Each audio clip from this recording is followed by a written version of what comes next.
সেই সুপ্রাচীন কাল থেকেই স্বর্ণ মানুষের প্রাচুর্য, মর্যাদা ও অর্থনৈতিক শক্তির প্রতীক।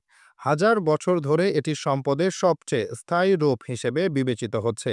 চোখ ধাঁধানো ঔজ্জ্বল্য, দীপ্তি ও রঙের তীব্রতা মানুষকে যেমন মুগ্ধ করে, তেমনি এর অর্থনৈতিক গুরুত্বও অপরিসীম। স্বর্ণের সবচেয়ে বড় বৈশিষ্ট্য হলো এর মূল্য কখনো পুরোপুরি কমে না। ইলেকট্রনিক্স থেকে গয়না পর্যন্ত নানা ক্ষেত্রে এর ব্যবহার চাহিদা ধরে রাখে।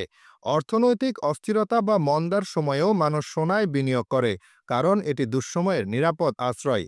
মূল্যস্ফীতির বিরুদ্ধেও স্বর্ণ শক্ত অবস্থান নেয়। ইতিহাসে দেখা গেছে ১৯৭০-এর দশকে যখন মার্কিন যুক্তরাষ্ট্রে মূল্যস্ফীতি তুঙ্গে, তখনই সোনার দাম কয়েক গুণ বেড়েছিল। অর্থাৎ টাকার মান কমলেও সোনার মান বাড়ে। রাজনৈতিক সংকট বা শেয়ার বাজার ধসের সময়ও স্বর্ণের দাম অটুট থাকে।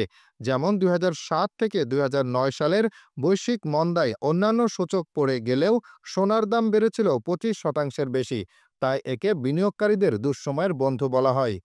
অন্য ধাতুর মতো সময়ের সঙ্গে এর ওজন বা মান কমে না, বরং পুরনো সোনা গলিয়ে নতুন রূপ দেওয়া যায়, এতে মান অক্ষুণ্ণ থাকে।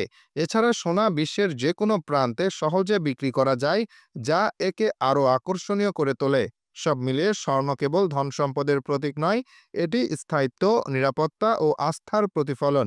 এই কারণে যুগে যুগে মানুষ সোনার দীপ্তির পেছনে ছুটেছে, আর ভবিষ্যতেও সেই আকর্ষণ কমবে না।